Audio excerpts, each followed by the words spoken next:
Hello everybody, welcome to another video. Today is the 24th of March and I have yet again returned from a hiatus, and it's been a while, I think a week now, and in that time period there have been a lot of developments surrounding the Volchansk front, then looking further south around Luhansk, around Bakhmut, or even going further west to Chasiv Yar. There are some major developments.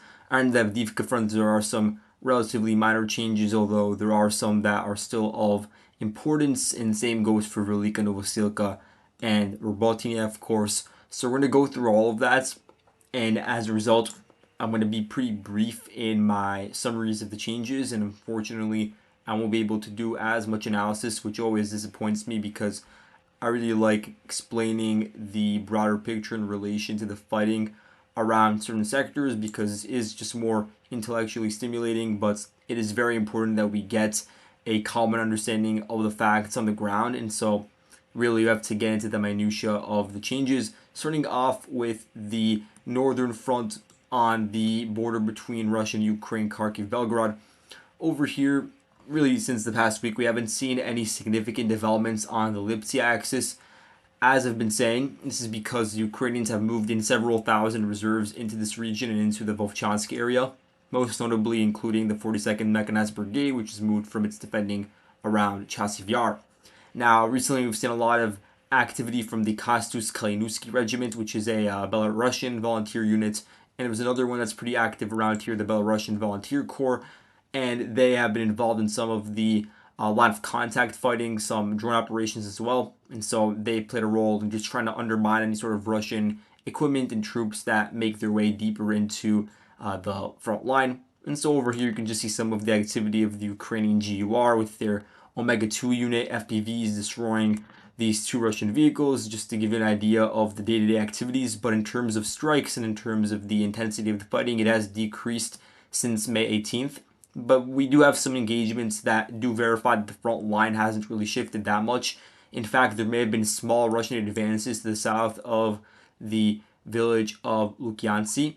And you can see that over here with Omega 2 and the Peaky Blinders UAV units conducting FPV strikes on a Russian soldier at this particular location. And then there was this gun battle between the Charya Brigade, which is a part of the Ukrainian National Guard, and their 3rd Battalion, and repelled a Russian infantry squad that was attempting to advance further south and reach the impromptu defense line that was set up by the Ukrainians along this horizontal road connecting Lipsy to Vesele, which is also located on a local height and contains several trenches that you see marked in yellow. And so during that engagement, they were able to repel the Russian squad, and then they called in support from the Peaky Blinders and Omega 2 drones.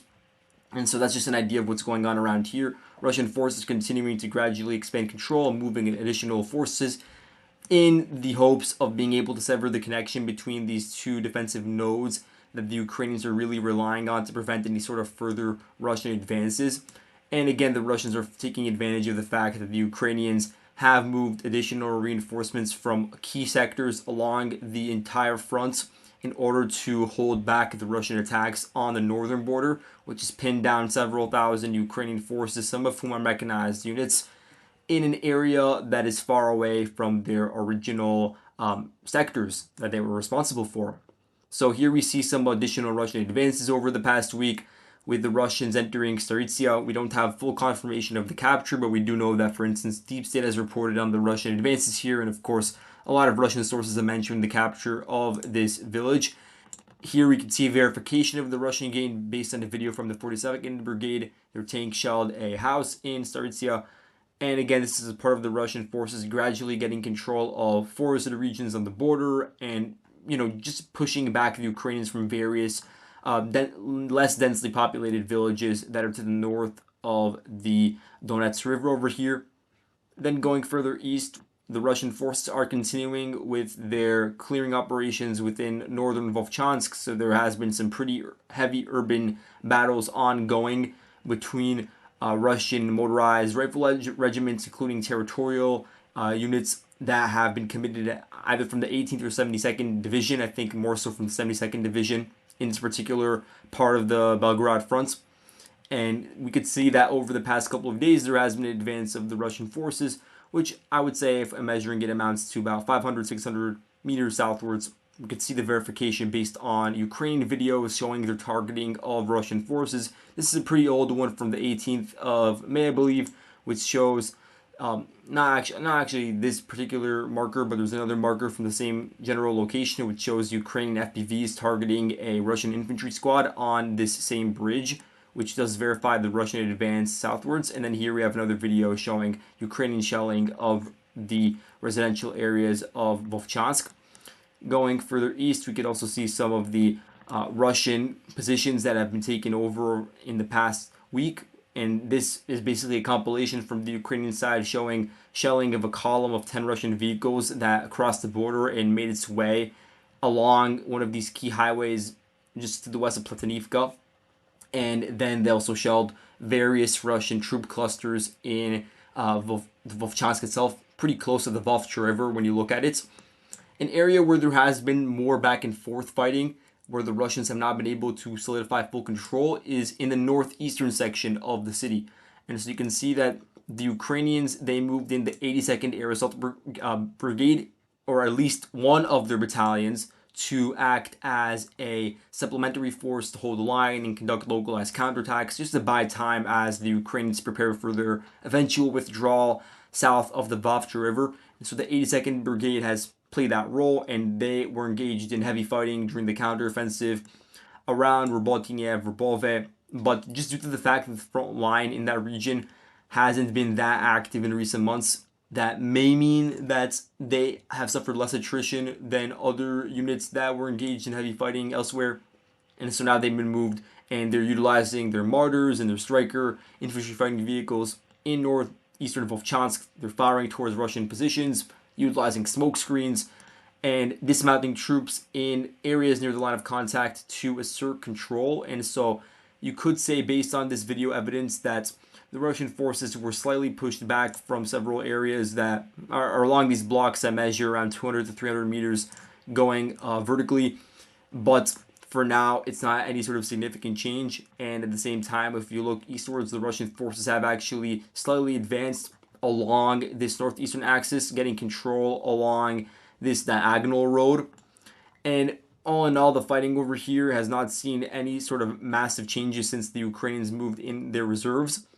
If we look further eastwards, the Ukrainians were forced to withdraw south of the Vovcha River around the hamlet Tiche. You could see that this is where the river actually runs through. And you could see that they rigged the bridge crossing with explosions and destroyed it. And this was done by the Terror Battalion of the Belarusian Volunteer Corps, one of the main units that's acting as a vanguard for the Ukrainian defense. And so now they're stationed around Vovchansky Khutory. For the Ukrainians, it is very important that they maintain control over the connectivity of this chain of villages that runs basically to the northeast from Vovchansk to Malovavcha. And the reason is because there aren't many other villages in this general sector. All the areas south are on open fields. And there's only really one main paved road connecting all of them together. And so severing one area along this very wide paved road would give the Russians access to attack along the flanks and get control over this very important cluster of Ukrainian villages that is defending an area that's pretty close to the border. But as I was saying, given the current Russian composition of forces, which I have added to this past night, adding in several new regiments that were actually moved from the Luhansk front recently. So that's interesting. And also some new territorial units that I was not aware of, and they're a part of the 11th or 44th Army Corps. And so definitely there has been reinforcements on the Russian side moved in, but nowhere near enough for a massive offensive towards any sort of major population center or even along key highways advancing dozens of kilometers southwards. And so for now, based on what we're seeing and based on the fact that the pace of the gains have been reduced due to the Ukrainians moving in reinforcements, it does seem like the Russians are utilizing this offensive as a means by which to further stretch Ukrainian forces out and then redirect them from other front lines where they may activate attacks. And we are seeing some increase in Russian attacks in an area like Berestove, but it is again on a very small scale. This occurred today actually. And so the Russian forces were able to gain a foothold within the village of Berestove. You can see that over here based on the footage from the 4th Tank Brigade. I thought it was around Staromayorsk, this Ukrainian tank unit, but apparently they're now operating around Luhansk, and they shelled a house within that village. And then here we could see that there were 2 destroyed BMP-2s of the Russian side, and this was in western Berestove, destroyed by the Ukrainian 40th Artillery Brigade. And so Ukrainian forces claim that they were able to repel these attacks and they're still in control of Berestove. So we'll have to wait and see the status of that village. But it just goes to show that there is a new minor change along this front. Going further south, we'll look at the situation around the Seversk salient, you could call it, where the Russian forces, I think it was May 20th, that's when they were able to achieve a 1.5 kilometer advance towards the Ivano-Darivka Spirny line. So here you could see a video from the 54th Brigade. They conducted FPV strikes onto the Russian forces in newly captured positions in trenches. The issue here is that the Ukrainians built a lot of their defenses in this eastern direction, trying to prevent any sort of attacks from the LPR forces in the region that really were intense for really several months, over a year ago now. And then there was some back and forth, but the Ukrainian defenses really did hold strong, and they still are on that eastern flank. But simply there aren't enough, I guess the Ukrainians don't have the wherewithal to repel such major Russian attack vectors that have been occurring on the southern flank. They were able to repel some of them, but after a certain point in time, given the volume and given the amount of artillery support that the Russian assaults have been utilizing, the Russians have been able to individually clear out various dugouts and tree lines along the southern flank. And that's become a weakness for the Ukrainians in the sector, because now you have the Russian forces really creeping up on the doorstep of key defense nodes around Ivano-Darivka, which, if we measure it out from the current line of contact, is about 2.3 kilometers away. And then also Spirny, where the Ukrainians are holding the line and have a lot of defenses built up. And you can see the same thing about Vimka and these various other fortresses. And so it is important to keep an eye out for the Russian attacks in this region as well. Moving on to the Bakhmut front, there really were a lot of developments here. And I'm going to start referring to it as the Chasiv Yar front, as now we have Russian forces within the canal district of eastern Chasiv Yar, which is again still to the east of the Donbass Canal, but it is still a significant development. And I really do regret the fact that I won't be able to give this topic justice, because there have been so many various incidents that have occurred on this front. And the way I'm going to describe it is as if it's a singular event, but there were various attempts by the Russians to break through various Ukrainian defenses at different times throughout this week. And I don't want to take away from that fact. But you could see that in recent days, the Russian forces have strengthened their attack vector along this southwestern direction from Bodanivka. They're utilizing the 2 paved roads that run parallel to it, and now they are on the outskirts of Kalinina, although since then they have not been able to penetrate into the town itself just yet. Looking further south, the Russians have put an emphasis on attacking from the southeast, and this seems like a fairly logical means to bypass the easternmost defenses, because you can see how the Ukrainians really did build up this eastern perimeter, especially along this key paved road leading into the canal district and some of these other entrances to the apartments. And so you do have this other apartment complex in the southeastern portion of the district, which seems like it also has defenses, but when you look at its southernmost flank directly to the south, there are gaps over there that could be utilized, and the Russian forces, of course, took advantage of that. They, over the course of several days, launched various attacks utilizing rather large columns of armored fighting vehicles, MTLBs, tanks, of course, with cope cages, or using the new protection of the turtle tanks. And in that way, they were able to reach the outskirts of the district by May 17th. And then we got a lot of footage from the Ukrainian side showing their attempts at repelling it on May 19th.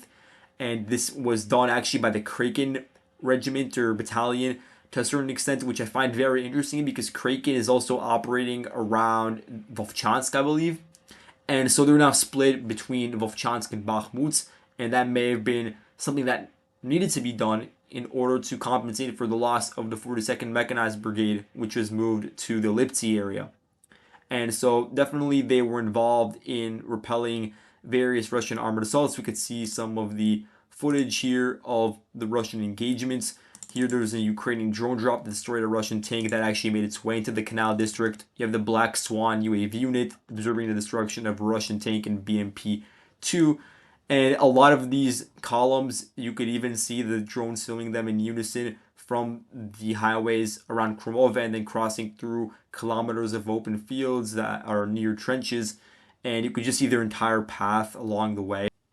And so I think this is one of the earlier incidents from May 17th where the Black Swan group, they recorded at least 3 burnt Russian vehicles that were making their way to the southeastern axis. And here's another one of a tank with a cope cage being hit in the direction of that same area. And then you'd see another Russian vehicle that exploded and ended up being overtaken by other vehicles in the Russian column also on May 17th. And eventually they advanced along this particular route and made their way to this tree line and then were able to reach the various garages and southeastern outskirts. That's when they dismounted infantry, and those infantry since then, there isn't any proof that they have been repelled from this apartment district, and so it seems the Russians now have secured a foothold, which will allow them to begin engaging in the urban combat needed to clear out the rest of these defenses, which have been undermined because a part of this forward perimeter has been breached. Now, it hasn't been really fully breached along this paved road because in several attempts by the Russian forces to move in tanks that are heavily armored, they maybe have not been destroyed, but they have been targeted by the Ukrainians and forced to turn back. And so for now, the Ukrainians are holding over there. Further north, the Russians also had a lot of success in recent weeks in advancing through the forested areas, making their way into the northeastern dachas. And so the front line looked something like this a couple of days ago, but then around May 21st, I believe, you had, I think it was Spanish-speaking elements of the International Legion engaging in a localized counterattack. I guess when you measure it, it amounts to 300, 400 meters of an advance where they were able to retake some of these dachas, and they're, of course, associated with the GUR, and they were just involved in that frontline combat. And so for now, this is the current status quo with the Russian forces gaining a foothold and now having an opportunity to flank the Canal District from the south, while they also have this important thrust that has not really developed that much in the past week, but is still present and a threat to the north around Kalnina. Now, looking further south at Klishivka, this is a very important development that I was not able to cover, and unfortunately, I won't be able to in depth. You can see that the Russian forces now have full control over this village. And in my last video, I talked about how the Russians were intensifying assault operations along the Northern Railway embankment. And that turned out to be true. And I said that the way to gauge whether the Russians were serious about taking it was to see whether they would secure the heights that are located to the west of the village. But it appears, based on the movement of the Russians that started around the 18th of May, they were able to enter and then conduct most of the significant advances directly through the village itself, which is, of course, located on a valley. And that is despite the fact that it's directly overlooked by this trench system over here, this fortress filled with various defenses, and of course hills that are overlooking it that are under Ukrainian control, or at least used to be, because now there is ambiguity as to whether the Russians or Ukrainians control it. And so the Russian forces, they were visually verified over here within the center of Klishivka. But first, there's a video from when the Russians initially attacked on 18th, 19th, when they attacked a Ukrainian evacuation group within the center of Klishivka. Then further south, you could see the May 19th advance even deeper into southern Klishivka. And then here we have a video. It shows up. Here it's an armored advance into southern Klishivka, which occurred under Ukrainian FPV drone fire, but that was not enough to repel the Russian assaults, as they were able to gain a foothold within the southern outskirts. And now they have basically utilization of these 2 paved roads that go further south and are pretty close to reaching Andriivka and various other Ukrainian positions in trenches and hills that are to the east of the Donbass Canal. And so this, of course, compromises the Ukrainian forward positions in Andriivka, which are meant to be held by the Elite Police Brigade or some other Ukrainian unit like the 22nd Mechanized Brigade. And some Russian sources have reported the capture of Andriivka. I can't verify this yet, in the same way that I can't verify some claims from pro-Russian sources that around May 20th, 21st, they were able to secure control of some of the heights located to the west of Klishivka, which would be an extremely important development, but it needs to be backed up by video proof before I make that change. For now, most of it I'm leaving under Ukrainian control, with some of it under a gray zone. Here you can see Russia's 72nd Brigade, which is a part of their 3rd Army Corps, shelling Ukrainian 120mm mortar crew in the trees west of Klishivka. These are Ukrainian forces that were pushed back into the tree lines, tried to reorganize around there and fire towards the Russian forces in the valley, but they were of course spotted by the Russian artillery component located in this region. And so for now, really the fate of the Ukrainian garrison east of the Donbass Canal really depends on whether the Russians can solidify control of the heights that are immediately to the west of Klishivka. If they can do that, then they will be on relatively level elevation compared to the Ukrainian side, and then they would be able to exploit their control of key flanks, like on the north and to the south, to squeeze out the Ukrainians from additional trenches in the region. Now, looking at the Avdiivka front, which I really should be referring to now as the Pokrovsk front, you can see that despite the recent Russian advances around Cheratina, which do have the chance and really did have a couple of weeks ago the opportunity to turn into larger exploitations due to the underlying status regarding Ukrainian forces in the region, their attrition rates, the elevation, all of that still exists. But the Ukrainians were able to stabilize the line following some operational pauses by the Russian side, and of course, the Ukrainians being sent to the front line and actively engaging with various measures using artillery or FPV drones to push back against any sort of Russian man assault or armored assault. But we could see that nonetheless the Russian forces have been able to conduct smaller scale advances, and this is the most important one that I've been able to document. This one is recorded by the 111th Territorial Defense Brigade, which is a Ukrainian unit that was defending around Nevelska and Natalove, that area in southern Avdiivka, and now it appears their responsibilities have been brought in to defend on the northern flank. And you could see how they were involved in shelling Russian vehicles and infantry pretty close to the entrance to Novo-Alexandriivka, which I've talked about ad nauseum as to why it's important. And now you can see the Russian forces are at the entrance to that, which means that they are very close to reaching this paved road leading to the northwest towards the ring road. That is something that's very important looking into the future, and that's why the Ukrainians have sent in reinforcements to this region. And that is also to basically compensate for the fact that the 71st Sager Brigade was moved away from the northern flank over here around Alexandropil and Kalinove and moved towards defending Vovchansk. And speaking of Alexandropil, some Russian sources are reporting on a Russian advance several hundred meters to the northwest or northeast, which has essentially reached the H20 highway and some of the Ukrainian trenches that were built in the region as a measure located on hills to prevent any sort of undermining of Ukraine's basically western flank of New York, that town further to the northeast that you see on the map. And that cannot be verified. I think the claim was made on the 22nd of May, and since then I haven't seen any footage of the Russian advance, but it is something that is important to keep in mind, as capturing Alexandropil and the nearby defenses is very important when it comes to eventually undermining New York's western flank. And then we look at basically the positions east of the Vovcha River.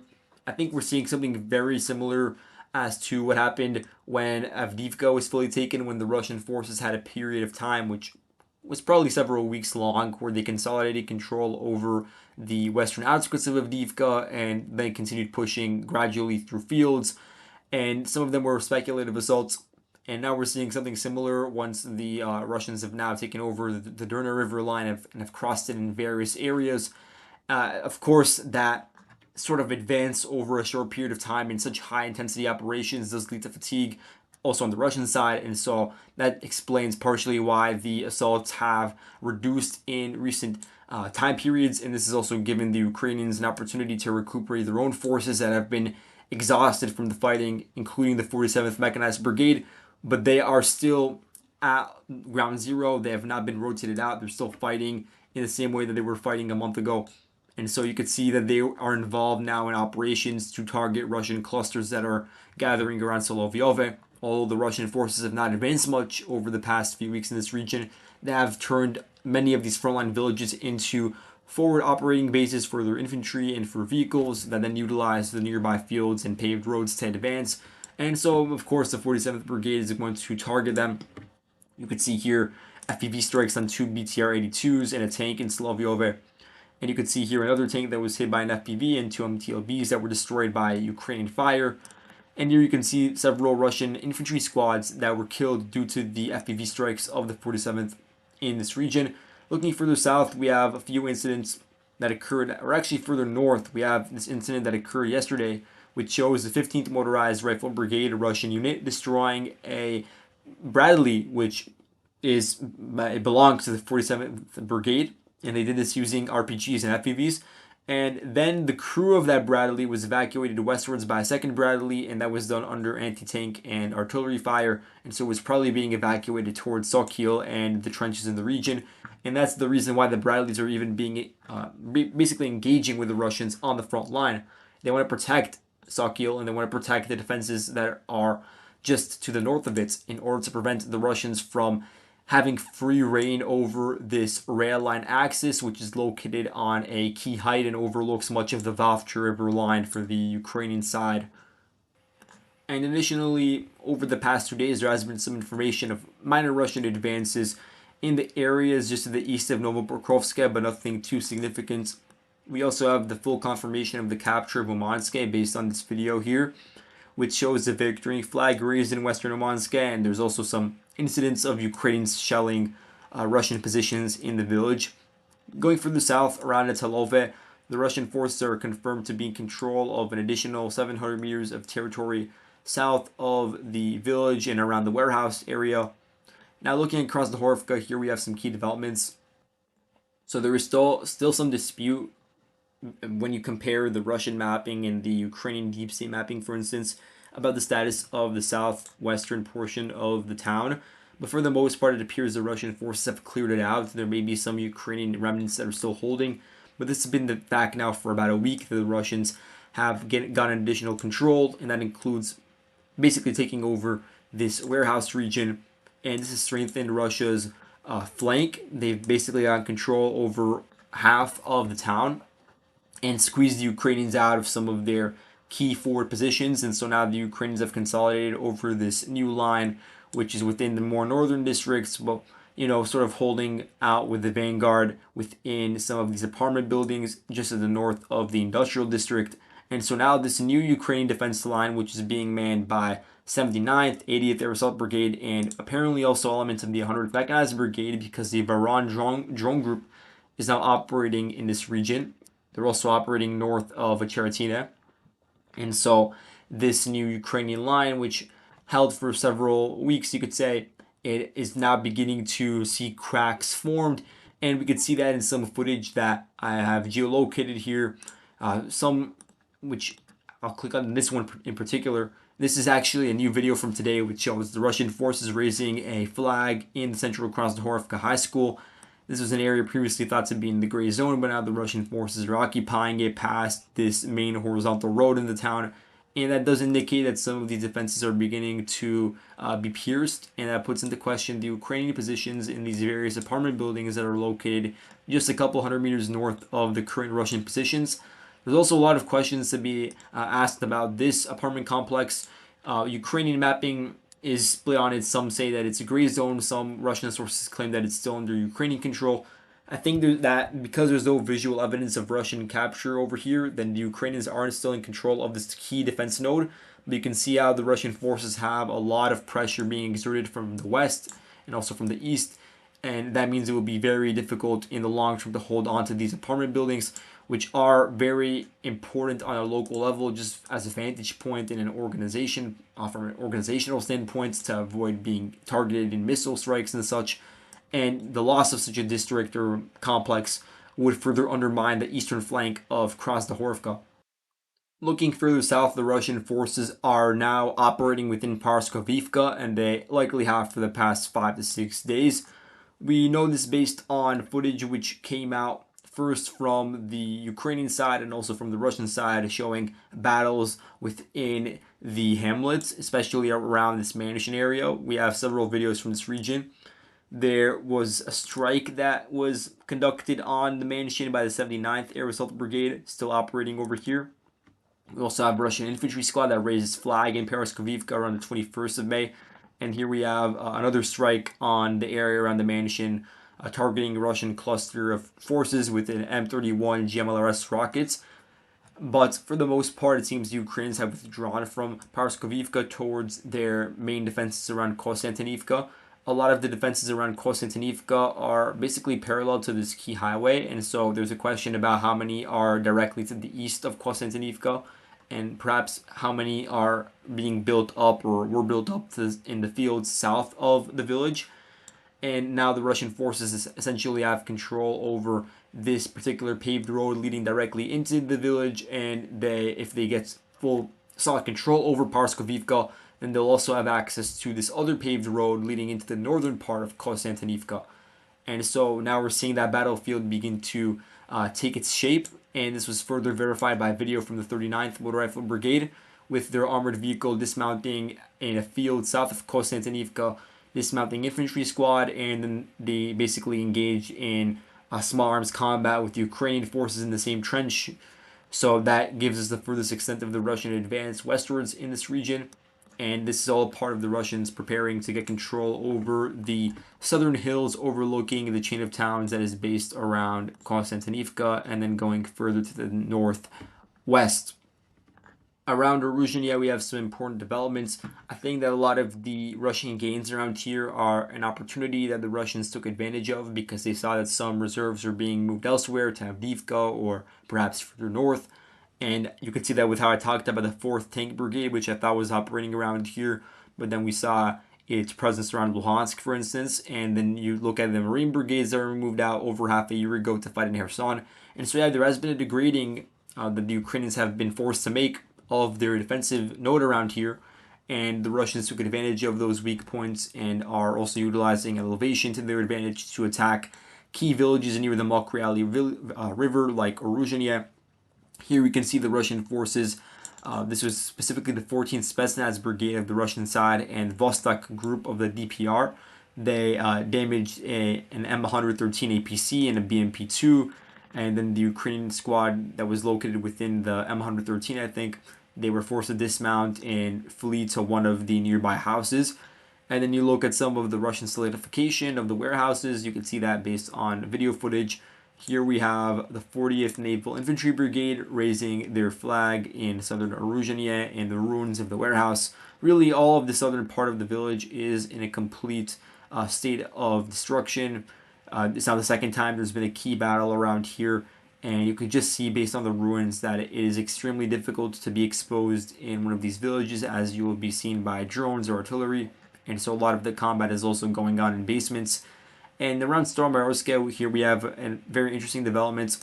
So we had this video come out very recently of Russian assault squads advancing along with armored columns and entering the ruins of Staromayorsk. This was done through either the paved road running along the Mokryali River or from some of the tree lines that are located to the southwest.